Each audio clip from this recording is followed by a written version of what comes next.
નમસ્કાર, સુપ્રભાત. 2026ની ધમાકેદાર શરૂઆત થઈ ચૂકી છે અને હું સુનિલ વિશ્રાની તમને સૌને સ્વાગત કરું છું આ નવા વર્ષમાં. તો આજે ન્યૂઝની શરૂઆત કરીએ. ગુજરાતના પૂર્વ ડીજીપી શ્રી વિકાસ રાવ સેવાનિવૃત્ત થયા છે. ગુજરાતના ડીજીપી તરીકે અનેક નામો ચર્ચામાં આવ્યા હતા. આખરે સરકાર દ્વારા ઇન્ચાર્જ ડૉક્ટર KLN રાવને જવાબદારી સોંપવામાં આવી છે.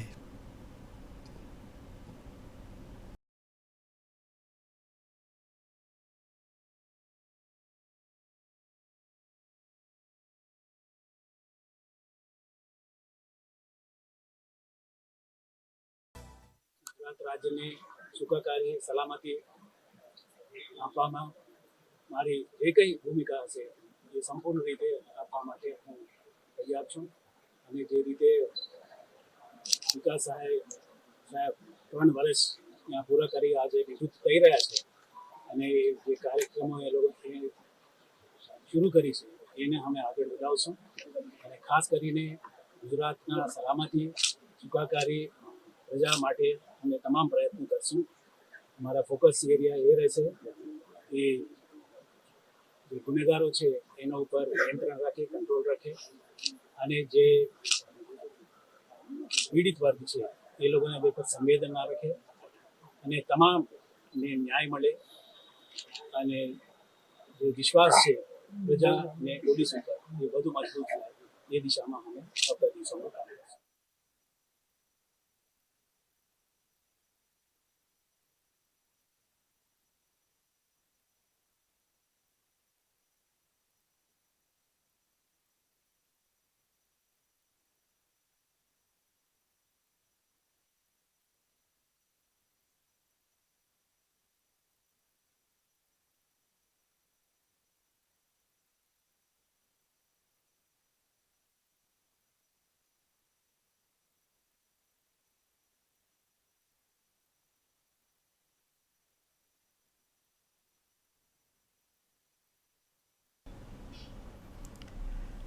એકત્રીસ ડિસેમ્બરના રોજ ભાજપ પ્રદેશ પ્રમુખ જગદીશ વિશ્રામ ફરીથી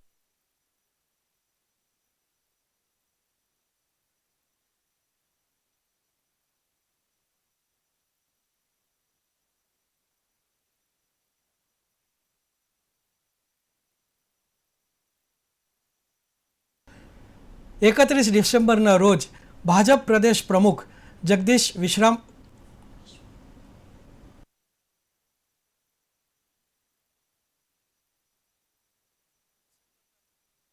પ્રદેશ પ્રમુખ જગદીશ વિશ્વકર્મા દ્વારા ચારેક મહામંત્રીને વિવિધ ઝોનની જવાબદારી સોંપવામાં આવી છે.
ગુજરાત રાજ્ય માર્ગ પરિવહન વિભાગ દ્વારા મોટા નિર્ણય લેવામાં આવ્યા છે. નવા વર્ષના પ્રથમ દિવસે જ એસટી ભાડામાં વધારો કરવામાં આવ્યો છે.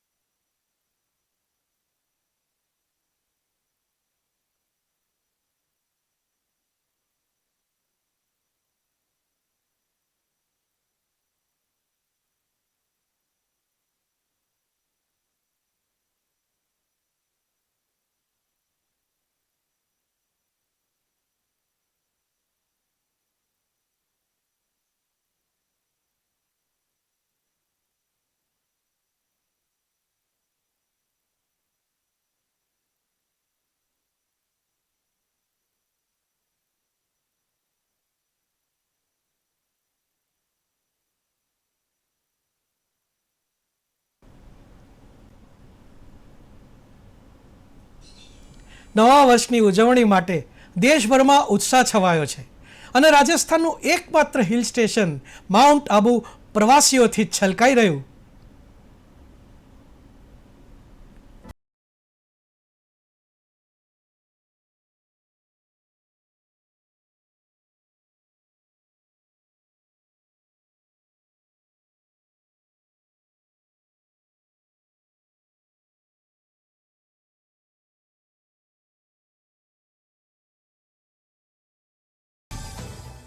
बोटिंग रेस और ये सब जो अरेंजमेंट किए हैं गवर्नमेंट ने, बहुत अच्छा लग रहा है और इतनी सारी सुविधाएं करी हैं, हमको देख के बहुत मज़ा आ रहा है. बच्चे सब खुश हो रहे हैं, क्या क्या कर ले पता ही नहीं चल रहा है, क्या करें क्या ना करें. बहुत मौसम में बहुत अच्छा लग रहा है. बिल्कुल, माउंट आबू में 3 दिवसीय शरद महोत्सव का रंगारंग कार्यक्रम का आयोजन किया जा रहा है, जिसके अंदर कल जिसका विधिवत शुभारंभ किया गया था और आज जिसके अंदर स्वराज बैंड की प्रस्तुति है, वहीं कल इंडियन आइडल की फेम इशना शंकर भी आएगी और यहाँ पर पर्यटक भी इसका पूरा आनंद ले रहे हैं. और जो ये सीजन है और जिसके अंदर इस प्रकार के आयोजन होते हैं, ये निश्चित रूप से एक बहुत अच्छा संदेश देता है कि यहाँ पर पर्यटकों को आने के लिए एक मनोरंजन की गतिविधि भी बनती है और लोग इसको सुन करके और ज़्यादा से ज़्यादा संख्या में आ रहे हैं.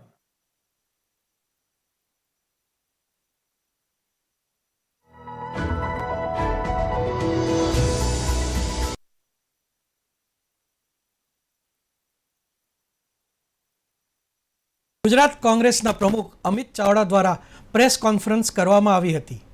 આ મામલે અમિત ચાવડાએ જણાવ્યું હતું કે કોંગ્રેસના લોકોના અવાજને બુલંદ કરવા કાર્યક્રમ આપ્યા હતા.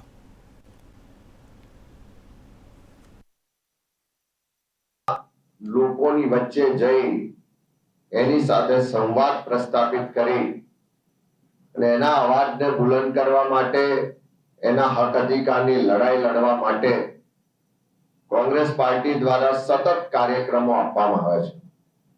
છેલ્લા થોડા જ મહિનાની વાત કરીએ તો ગુજરાતના ખેડૂતોના અવાજને બુલંદ કરવા માટે સૌરાષ્ટ્રમાં સોમનાથથી શરૂ કરીને દ્વારકા સુધી કિસાન આક્રોશ યાત્રા યોજવામાં આવી. આ યાત્રા 11 જિલ્લામાં ભ્રમણ કરીને લગભગ 1100 જેટલા કિલોમીટર આ યાત્રાએ ભ્રમણ કર્યું અને લોકો ખેડૂતો સાથે સંવાદ પ્રસ્થાપિત કર્યો અને અવાજને બુલંદ કર્યો.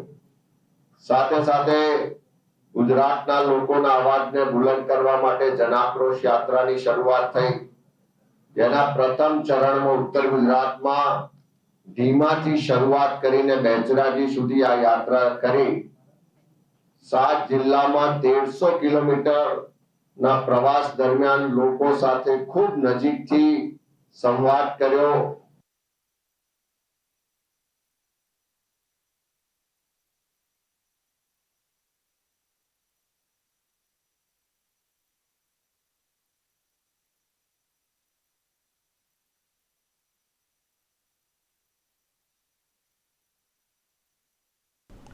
હવામાન વિભાગની આગાહીને અનુરૂપ બુધવારે કેટલાક જિલ્લામાં કમોસમી વરસાદ વરસ્યો છે. ખાસ કરીને સવારે પોરબંદર જિલ્લામાં કમોસમી વરસાદ વરસ્યા બાદ બપોર બાદ રાજકોટ, જામનગર, કચ્છ જેવા દેવભૂમિ દ્વારકા જિલ્લામાં કમોસમી વરસાદ વરસ્યો હતો.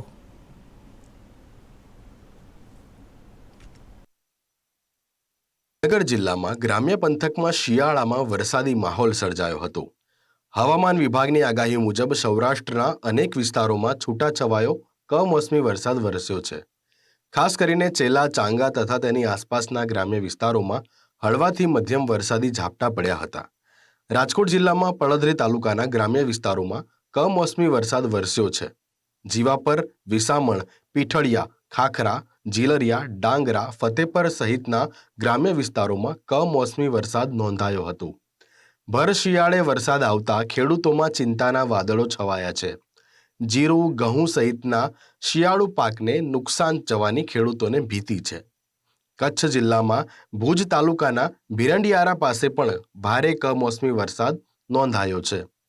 ભુજ ખાવડા નેશનલ હાઈવે પર પણ પાણી વહી નીકળ્યા હતા. કમોસમી વરસાદના પગલે વાહન વ્યવહાર પર અસર પડી હતી. ભર શિયાળે કમોસમી વરસાદમાં લોકો પલળતા ભારે હાલાકી સર્જાઈ હતી.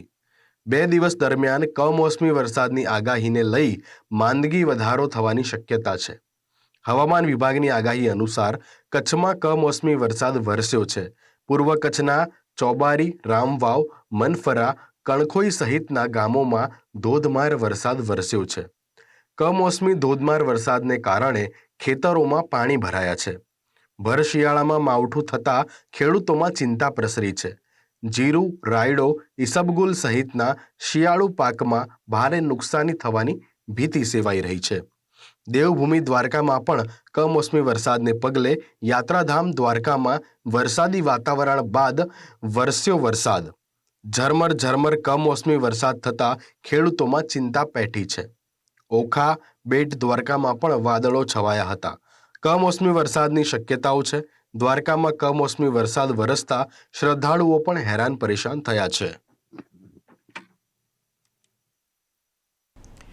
રાજકોટ સિવિલના ન્યુરો સર્જન પર હુમલાના કેસમાં જુનિયર ડોક્ટર એસોસિએશન દ્વારા હડતાળની જાહેરાત કરવામાં આવી છે.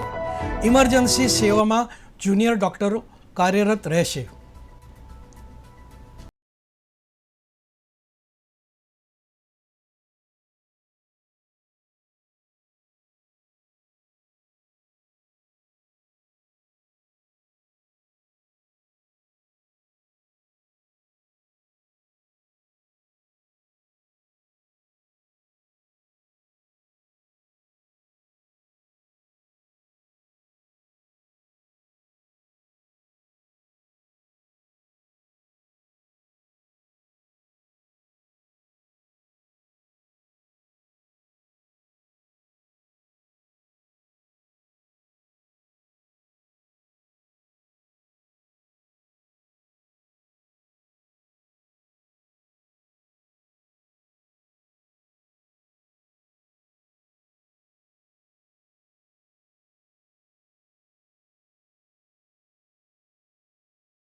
ખેડાના કપડવંજમાં 8 કરોડના ખર્ચે ખેડાના કપડગંજમાં 8.5 કરોડના ખર્ચે એસી બસ સ્ટેન્ડ નિર્માણ પામશે. જેમાં આજે ખેડામાં કપડગંજ 8.5 કરોડ ખેડામાં 8.5 કરોડના ખર્ચે એસટી બસ સ્ટેન્ડનું નિર્માણ પામશે. જેમાં આજે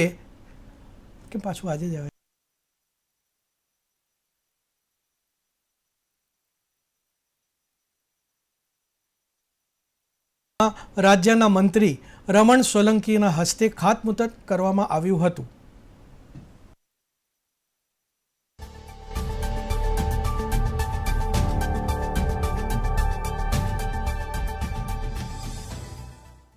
ગુજરાત સરકારના માર્ગ મકાન વાહન વ્યવહાર વિભાગ દ્વારા રૂપિયા 8,77,00,000ના ખર્ચે નવનિર્મિત નવા બસ સ્ટેન્ડના ખાતમુહૂર્તનો વિશેષ પ્રસંગ હતો. આવનારા સમયમાં પ્રજાજનોની સુખાકારી વધે, આવનાર વ્યક્તિઓને પૂરતી સગવડતા મળે એટલા માટે માર્ગ મકાન અને વાહન વ્યવહાર વિભાગ દ્વારા આ એક સુંદર કાર્યક્રમ સરકાર દ્વારા નક્કી થયો છે અને લગભગ મોટાભાગના આવનારા સમયમાં જે બસ સ્ટેન્ડો છે એ સંપૂર્ણ સુવિધાયુક્ત બને અને પ્રજાને બધા જ પ્રકારની સુવિધાયુક્ત થાય, સાથે સાથે અહીંયા પોતે રોજગારી પણ મેળવી શકે એ દિશાનો એક સરસ આ એક નવું બસ સ્ટેન્ડ તૈયાર થનારું છે. ત્યારે એનો આજનો આ ખાતમુહૂર્તનો પ્રસંગ હતો. વિશેષ રીતે અહીંના ધારાસભ્ય શ્રી રાજેશભાઈ દ્વારા ખૂબ જ સરકારમાં એમની રજૂઆતના કારણે આ એક નવું મોડલ બસ સ્ટેન્ડ અહીંયા બનવા જઈ રહ્યું છે.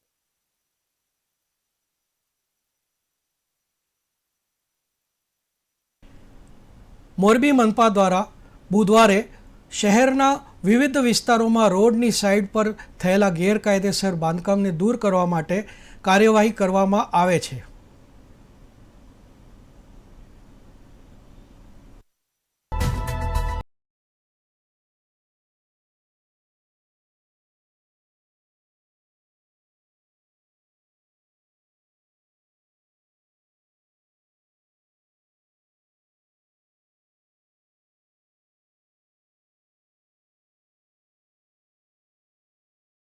આજે મોરબી મહાનગરપાલિકાના હદ વિસ્તારમાં નાની કેનાલ રોડ ઉપર 18 મીટરના રોડ સુરતવાળી લઈ રહ્યા જે બી પાકા કાચા દબાણો આવે છે એને દૂર કરવાની કાર્યવાહી હાથ ધરવામાં આવે છે.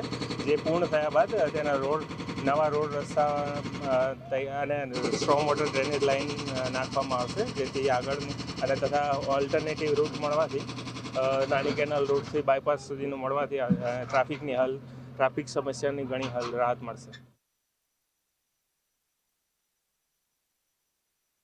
સુરતમાંથી એક ગંભીર અને હચમચાવી દે એવી ઘટના સામે આવી છે.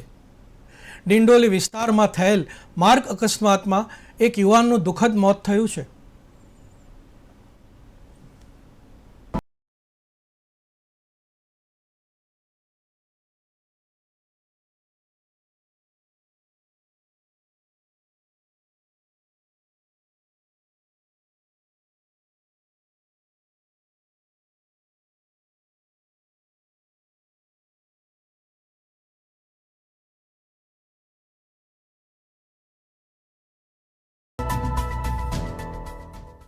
तो मेरा भाई है, उसका एक्सीडेंट हो गया है. उसका नाम है राहुल सोनवणे. वो हमने परसों के दिन जाके अर्जी दी है पुलिस स्टेशन में जाके. तो पुलिस वालों ने इतना ही जवाब दिया हमको कि भाई उसको ढूंढ रहे हैं, लेकिन कैमरे में पुलिस वाले ऐसे बता रहे कि कैमरे में वो आया ही नहीं गाड़ी वाला. अपना दीप दर्शन स्कूल के पास अंबिका गेट नंबर 2 उसके सामने 4 रास्ते पे हुआ है. लेकिन स्कॉर्पियो वाला इतना फास्ट था, सफेद कलर की स्कॉर्पियो थी, उसका गाड़ी नंबर था GJ 055516. हमारी यही मांग है पुलिस वालों से कि भाई सामने वाला जो भी हो उसको हाजिर करो हमारे पास.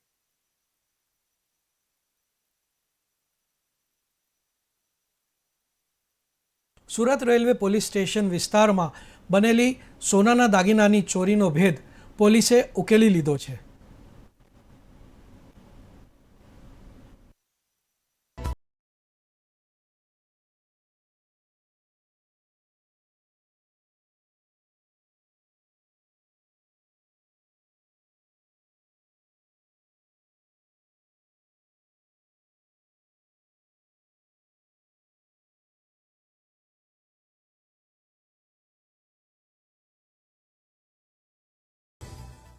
સુરત રેલવે પોલીસ સ્ટેશન ખાતે ગઈ 16મી તારીખે ચોરીનો બનાવ નોંધવામાં આવેલો હતો. આની વિગત એવી છે કે રાજસ્થાનથી શ્રી નેમિચંદજી જૈન સુરત આવ્યા હતા. જ્યારે પ્લેટફોર્મ નંબર 2 ઉપર એ ઉતર્યા હતા, એના પછી એમના એક જે પર્સ છે જેમાં સોનાના દાગીનાઓ હતા એ બધું ચોરાઈ ગયા હતા એવી ફરિયાદ નોંધાઈ હતી.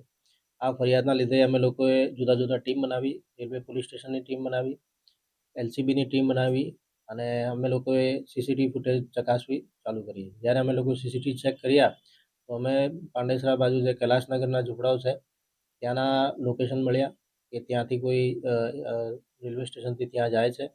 જ્યાં પણ ઝૂંપડા બધા ખાલી હતા તો અમે લોકો ત્યાં જે ગાર્બેજ છે એમાં ચેક કર્યું તો અમને કંઈક ક્લુ મળ્યું કે મહારાષ્ટ્રના બુલઢાણા ખાતે એ લોકોએ હંગામી અથવા કાયમી રીતે રહેતા હોય છે.